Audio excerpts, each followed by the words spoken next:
We've got Abubakar Yusuf, Chairman, League of Patriotic Lawyers, and is also a former presidential spokesperson for the NNPP presidential candidate, Rabiu Musa Kwankwaso. Many thanks for joining us, Abubakar Yusuf. It's a delight to have you on the program Politics Today this lovely Saturday morning. Thank you so much. Thank you so much. Okay, let's begin by looking at the recent change of guard with the service chiefs. Mr. President yesterday relieved all the service chiefs of their duties except maybe one or two, which of course, you know, are still within the ambit of the Nigerian security architecture. The former chief of Army Staff is now the chief of defense staff. And then, of course, the director of military intelligence retained his position. Quickly, what do you make of these changes that have taken place against the background of the rumors of an alleged coup, because it's happening on the heels of this rumor of an alleged coup, which, of course, the defense headquarters denied vehemently?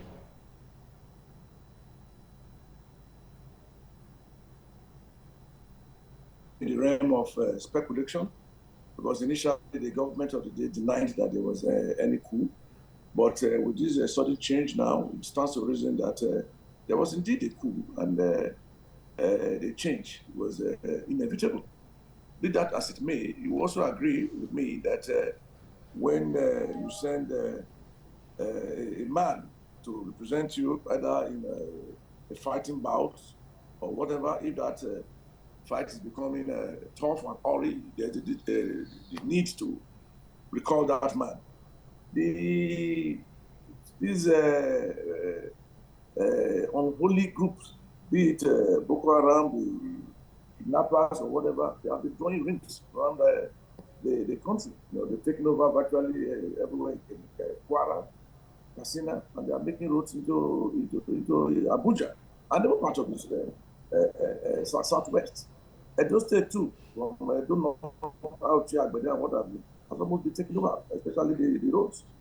So I don't think it was surprising that we needed to recall the service chiefs and rejig our security apparatus in its entirety.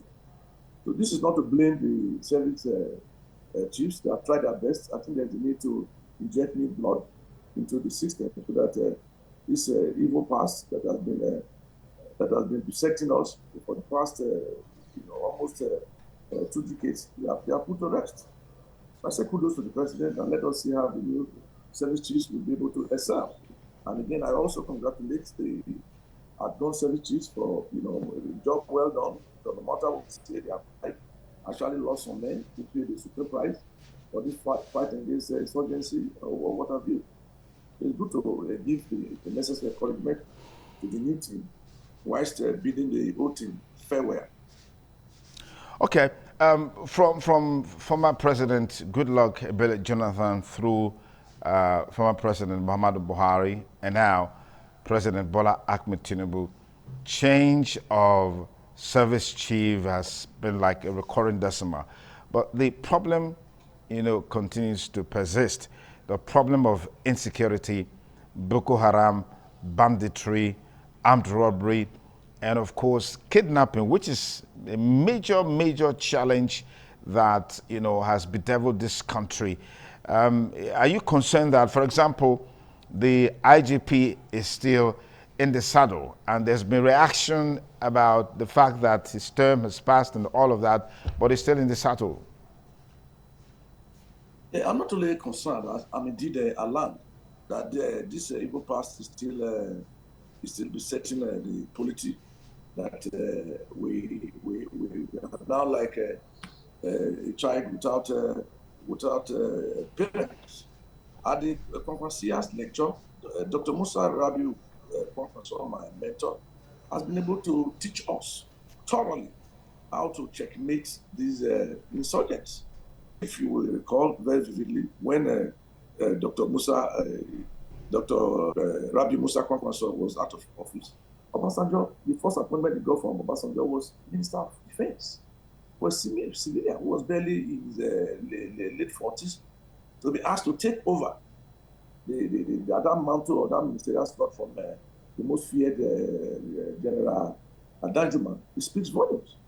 You see, if you really look at this insurgency, I'm using our knowledge from the Commercia background. You know, they are divided into three. One, those who are really chronically rigid about inheriting paradise, and the only way they can do this is to kill. Not minding the fact that the Prophet or even the Quran, including the Hadith, has been able to frown, and indeed condemned killing. You know, they tell you that no matter their motto, so using kinetic force or kinetic alternative to solve this problem will not go the distance, because they actually want to die. You know, in order to inherit paradise, you must die. So you see, you have those people, those who are decidedly very, very resolute, that they want to die. So the more you try to engage them in the more they progress. Secondly, you also have the political insurgents. These people were created to come and take over the reins of government. They were brought from outside the country and all that. They are still around. They've not been able to take them back. Then the third one, you have the criminal elements. The intention is to definitely commit crime. So no matter whose source it goes, they keep perpetrating the crime because it's not their means of livelihood. And you know, the Commercia even identify the faults.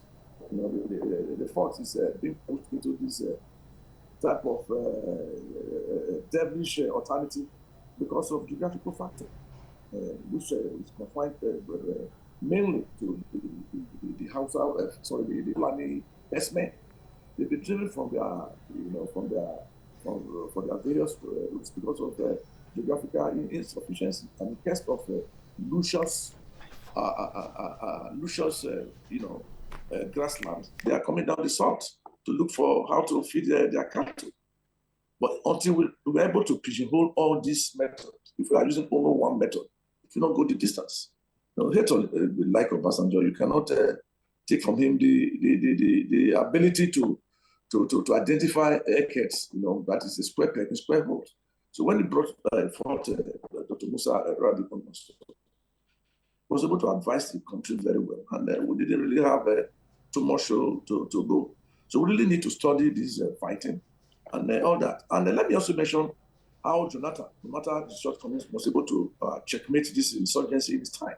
What did he do? He invited foreign interest from South Africa, and he actually postponed his elections. And within 6 weeks, our bushes and our forests were cleared of insurgency. But I'm surprised that the country is reluctant to develop coal fields, and they do not want to engage concerns. Even America, normally employ this too. Russia, the Wagner force, even some of the soldiers they are still involved in Sudan and what have you. America virtually some of the fights in the Middle East. They employ the foreign fighters, private foreign fighters, so to say. But Nigeria is very reluctant, either because the battle is making some people very wealthy, or they are just their inability to consume what is necessary for. All right.